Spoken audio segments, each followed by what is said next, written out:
welcome to another episode of Life in a Four-Wheel Drive Australian Adventures. After spending the last couple of weeks real bush camping in some real remote areas on the Cape York Peninsula, so we've made the decision now to hook it straight up to the tip because, you know, it's only getting warmer. It's mid-October now, and we also are going to have to cruise back down to Melbourne at some point, so we thought we don't want to end up having to rush the time up here. So we are currently sat outside the Jardine Ferry. We are super keen to get up to the tip, get some fishing in, do some great adventures around the ocean again, because we've been around freshwater for a while, and I am hanging for a proper shower. We have a shower set up with the car, but the pressure with the shower is not quite good enough to wash my hair, so I'm feeling like a greasy gal. But other than that, let's get on the ferry and get some Cape York adventures going.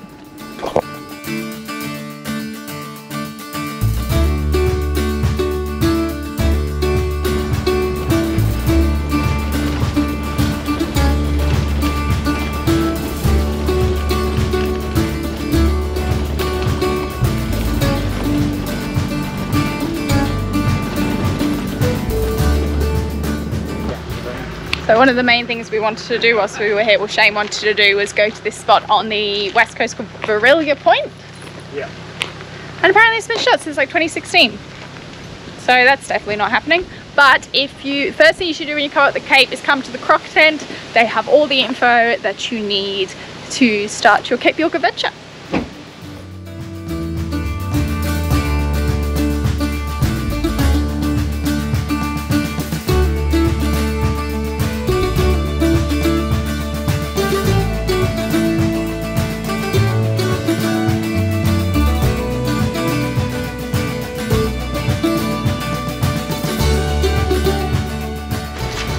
This is the best part about coming up here in the shoulder season when it's not as busy.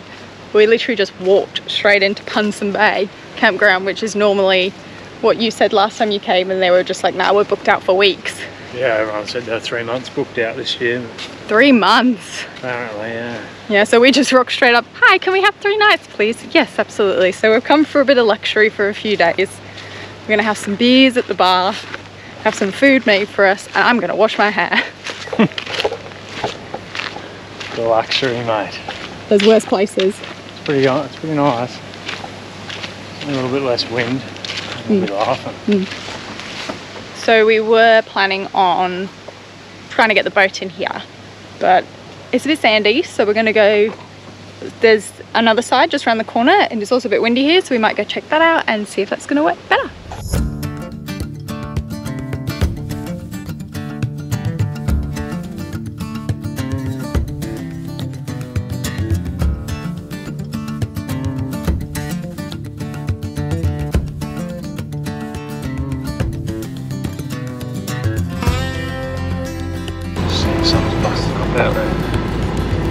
Oh yeah? No, I think it's just the reef. Yeah, I was just saying it, Charlotte, when we came up the Cape the first time, this spot here was the first place we came to after the telly track. And we drove down and this is what we saw, and it was the main reason I was like, yes, I want to come back and I want to bring the boat. This is my first sort of at the tip at Cape York experience. So this was the inspiration for the whole trailer? Yeah, this is where it all came from. So. This little spot here?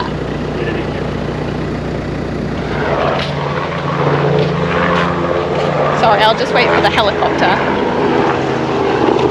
Not obnoxious here, is it? Just trying to have a nice relaxing afternoon. Yeah, just keep it down. Oh. We're going to go to the beachfront bar. Is it called the Tinny Bar? The Tinny Bar. Titty Bar.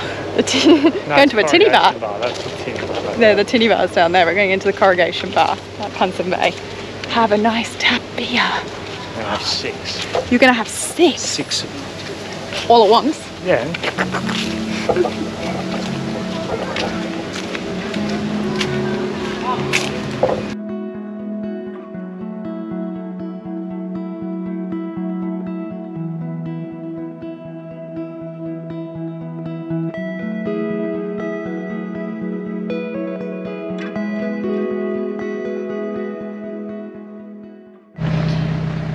Hello. So last night we ended up making friends with the people drinking next to us. and had a few drinks, so we kind of stopped doing any form of vlogging. So it's now the next day. We are also starting a bit late, but it's kind of the time we were aiming to be out because we are heading up to the very tip today.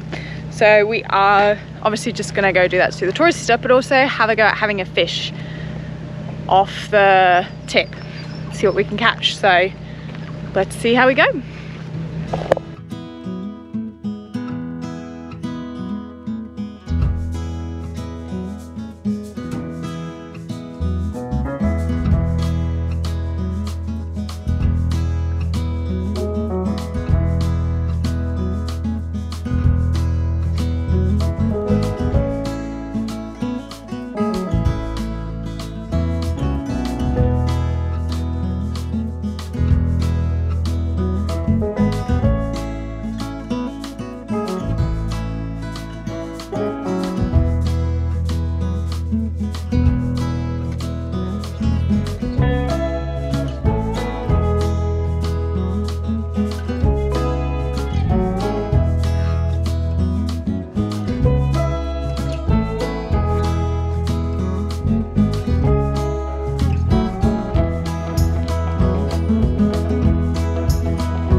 Shane's left me to do my own fishing knots, which I am getting the hang of, but we had packed my rod down, so obviously we'd taken all the line and tucked it all down by the reel. So I've just done my fishing knot, put my lure on, but didn't put it through the guides. Obviously it's not going to fit through the guides with the lure on, so take two.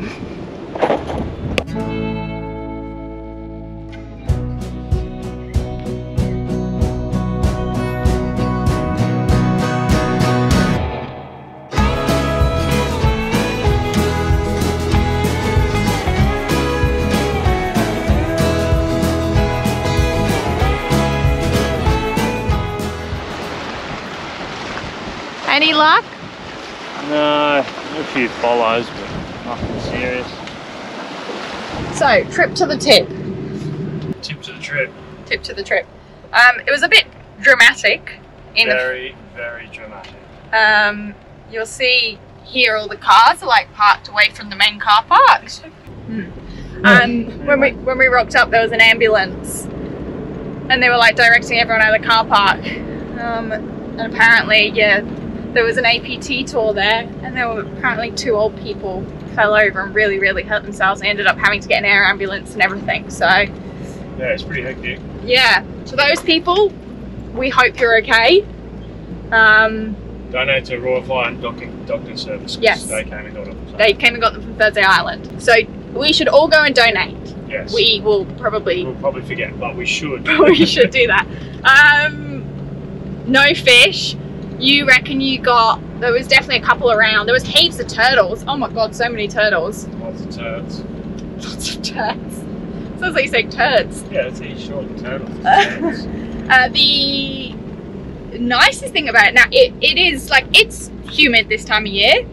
It's pretty warm, it's just very muggy, and that's obviously why not so many people come this time of year. But honestly, I would happily, I mean, I was pretty sweaty when I came back. Shane was literally like, did you just wash yourself? No, I'm just that sweaty. But it was so good. Like, for a good portion of our time at the tip, we were the only people there, which I'm sure in the height of high peak season would be, you'd have to get there at 6 AM for that or something crazy like that. So yeah, well, you're usually queuing for bloody your photo, you know what I mean? Like when we were there, we had to wait for 4 or 5 groups to go through and get their photos before we could. So but yeah, very quiet, very nice. So if you are thinking of coming to the Cape and you've ever thought about coming outside of peak season, or you're thinking of coming, like, we recommend coming like after September school holidays. Everyone up here basically says they have like this quiet period between end of school holidays and like coming into Christmas. So yeah, it's beautiful. There's no one around. I don't know why more people don't come up with stuff. Yeah. Anyway, so the plan of attack now is to go stock up on stuff, like boring shit. And old Shano's hurt his knee.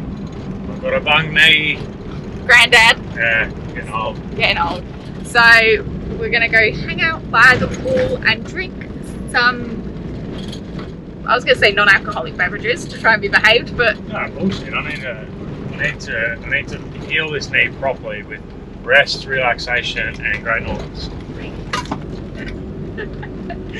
So might show you glimpses of that, but it's not that interesting really for you guys. So very interesting. Very interesting. All right, I'll show you our whole afternoon of nothingness. No, I'm kidding. I definitely want to spend some time at that Seisia Jetty and just catch some live bait and sit down and drink beers and fish. We're going to go spend a few days at Seisia. Yeah, so we might wait and do that there. But might try and put the boat in tomorrow. Yeah. Scoot around, see what's going on. Yeah, that's what we're thinking we might do tomorrow. So, but who knows? We're not great at sticking to what we're going to say we're going to do. Yeah, we got no plans. We got no reason to have plans.